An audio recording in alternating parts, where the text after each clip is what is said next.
scientific investigation of the factors that must be considered in presidential electoral voting. Before you go back to the prospects of joining the position of political party? Yes, because I have no choice. To win, I got to join one of the existing parties. And that's not such a pain. It's not a painful process because none of our parties has any ideological complexion. What do they stand for? Nothing. They just stand for the pursuit of power, that's all.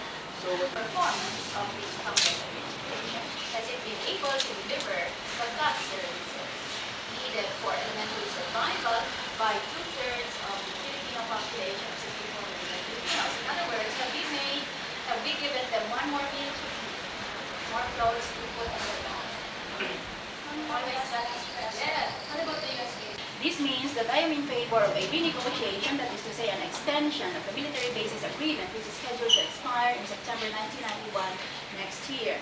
I'm in favor of extending it for 5 to 10 periods. That's what I mean by gradual.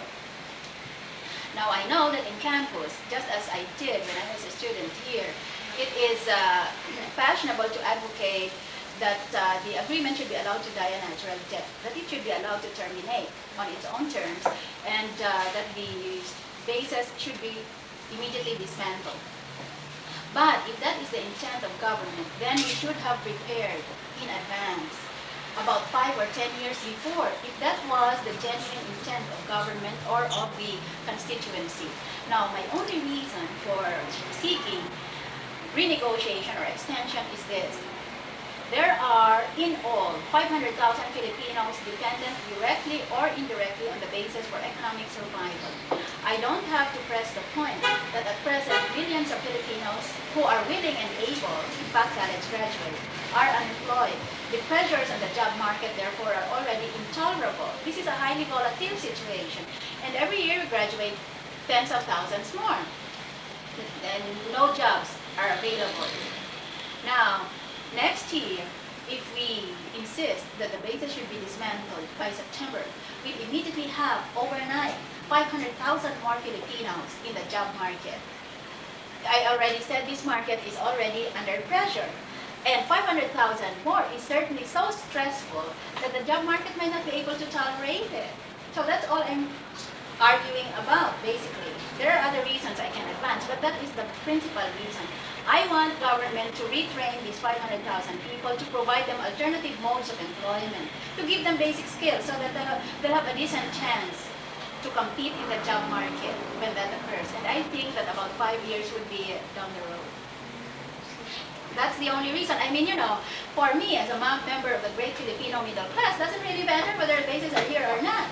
Next year, September, I still eat 3 square meals a day, I'll wear the same clothes, and observe the same lifestyle. But what about the poorest of the Filipino people? These are the people who will immediately feel the impact of the reduction or maybe the outright stoppage of American economic and military aid. Yeah, I got to think of other people now, not only of myself. I can think of students whose votes I can elicit by taking this fashionable position in campus, but it simply will not play in Peoria. So you don't have to be afraid of the Americans? I think the Americans, you know, the Americans are not a monolithic organization. When you speak Americans, whom are we talking about? U.S. Office of the U.S. President, the State Department, the Central Intelligence Agency, the Office of the National Security Advisor. Remember that the U.S. is a bureaucracy, and like any other, it is riddled by internal dissension. So the U.S., just like the Philippines or the United Nations or any other big organization, is not a monolith. So don't fall into the mistake of talking of the U.S. as if it were always one person calling the shots, always following a uniform and consistent policy. That is not true. So it's possible a sector of the American public or government might support me, and another sector might actively be trying to subvert or sabotage my campaign. Someone being a UP student before, how would you assess the student activism in UP now? Student activism in UP is certainly not what it was during my time. I graduated in 1969, so I was on campus in the 60s, the height of student activism. And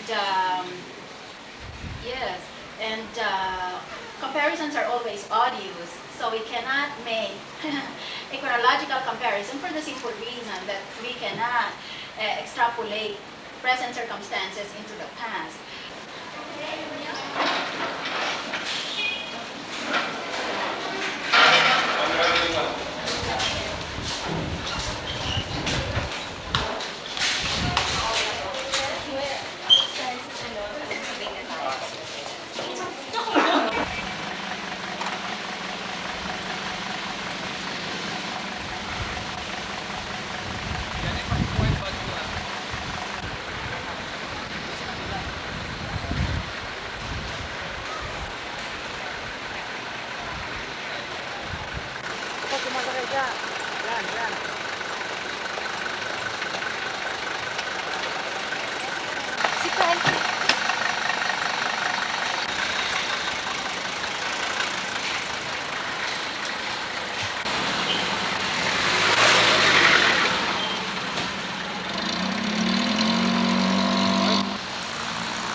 Let us all rise for the Philippine National Anthem.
Sorority, and an organization committed to the highest degree of competence and excellence, is honored to sponsor this talk on women, leadership, and Philippine politics.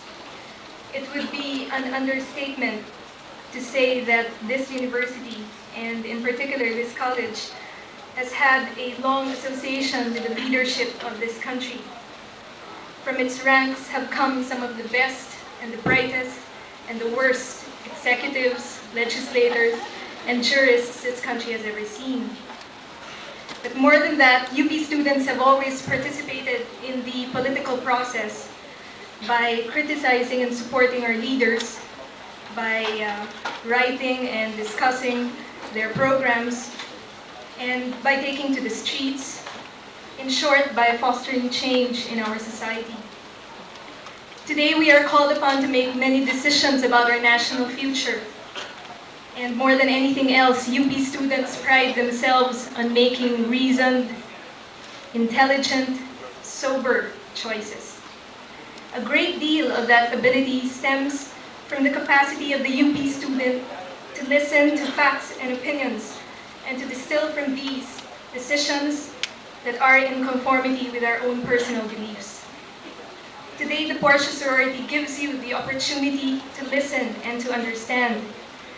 We sincerely hope you will take advantage of this opportunity because if for nothing else, you are about to listen to a very interesting lady.